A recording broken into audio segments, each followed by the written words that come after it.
I am taken back by the level of pure evil that has transpired when our suspect brutally murdered an innocent woman and a young child. About 5:30 this evening, we receive a 911 call when a roommate who also lives in the mobile home down the road here came home and found our victims. Deputies arrived on scene and immediately discovered that it was an extremely gruesome scene. Gruesome scene. An adult female laying in the backyard of the house in her own puddle of blood. A bloody handprint that we believe is hers as she was fighting for her life, trying to escape the violence that was occurring inside this mobile home. This gruesome scene got even worse when the deputies made entry into the residence and found a small child brutally murdered. Brutally murdered. These two innocent victims were beaten to death by blunt force trauma. Around 3:40 this afternoon, as we're doing our neighborhood survey, we learned that the neighbor did hear the scream, a female scream. They didn't contact law enforcement because they say that this wasn't something out of the ordinary. We believe that our suspect fled on foot. Yes, he is dangerous. He has killed somebody who he was romantically involved with. He has killed his own child. Where are we at now? State Attorney Lopez is on scene. Our search warrant has been approved. We are now just starting to piece everything together of what has transpired inside and outside of this mobile home. As you can see, we have a large contingency of law enforcement in the area. Our helicopter, our aviation unit is out here, our K-9 unit, and several, I mean numerous deputies and detectives as we continue to canvass this area. Our suspect is Angel Kuschak, an Hispanic male, 31 years of age. Angel, if you're listening, hear me loud and clear. Turn yourself in.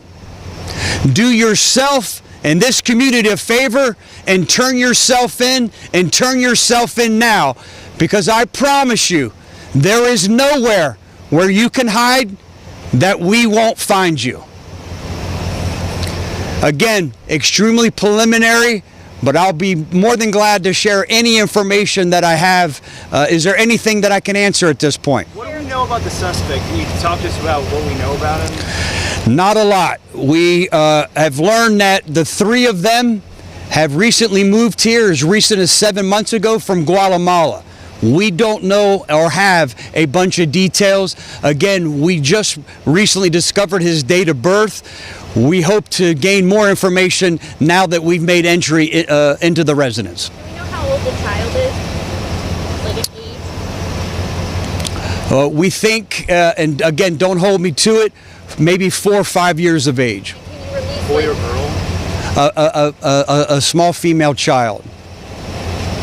Can you release details on like what object he might have used? Again, too soon. It's not that I would withhold it. We just don't know it yet. Again, the search warrant has just been approved. We have just made entry into the residence. So we have a large crime scene that we now have to process a lot of evidence and try to learn that information. That's part of what we're trying to piece together here, and we'll be here throughout the night doing. Sheriff, any idea on how many people live in the house? I know you said an additional roommate called 911. Great question. We don't. We know that there's 2 families that live there at least. We don't know more than that right now. Again, as we're piecing this together, we have detectives interviewing the different roommates, trying to figure out exactly who lives here. We're still trying to positively identify the relationship and the family dynamic that we have here. Did they have gunshot injuries or was it blunt force trauma? No, this was a brutal murder, blunt force trauma. This individual killed these two poor, helpless, innocent victims by blunt force trauma. You mentioned a handprint. Can you talk about where that handprint was and also the age of the woman? Yeah, the handprint was on the side of the mobile home. It looked like she was trying to escape the violence that was occurring inside that at the hands of our suspect, and trying to escape with her life out of the residence. And she had touched the side of the mobile home or that side of the mobile home as she was escaping. We don't have her date of birth yet. Again, not intentionally, not releasing information. We don't have her positively ID'd. I'd be irresponsible if I tried to make any type of guesstimate at this time. Do we know if he got away in a car or on foot? You'll have to try it one more time. Do you know if he escaped the scene in a car or on foot? Yeah, through our investigation so far, we have confirmed that he fled on foot through the strawberry fields and into the wooded area here in the area. We believe he's still in the area, and hence why you see such a large contingency of law enforcement, as this search will continue until we're able to put this suspect behind bars where he'll never have the opportunity to harm another human being. Do you know if he's a U.S. citizen or is he undocumented? Warning for the residents who live in this area, should they keep the doors locked? Yes, and we've made contact with residents here to make sure that they know, listen, don't answer the door for anybody and stay inside. So we're doing that, and with your help, thank you to each and every one of you. Continue to put information out. Yes, this person is dangerous. We're going to do our best to try to get him off the streets as quickly and expeditiously as we can. Do you know if he's legally here? If he's here legally? Again, don't know that. Don't know their immigration status. We just recently learned his date of birth as I was walking up here. Once we identify everyone, we'll certainly work with our federal partners and determine if they're lawfully here, how they entered the country, and those type of factors and circumstances leading up here till tonight. When do you expect residents to be able to return to their homes? I'm sorry, you have to. When can residents return to their homes? You can return to your homes now. They can return to their homes. We'll escort them to the home. We will absolutely search their home to make sure it's safe for them and their loved ones to be inside the home. But yes, we haven't asked anyone to leave the neighborhood or leave the area. We'll be out here throughout the night. Can you talk about the radius in terms of the search? How long has he been on the run? What's the span of the search? We believe that this homicide might have occurred when the screams happened around 3:40. We got the 911 call around 5:30. We know just the timeline alone that he got a good head start on us. But again, that's nothing we can't overcome through technology, aviation, and a lot of hard work and determination. And that's why all of us will be out here throughout the night. The woman and the child, is it a mother and her child?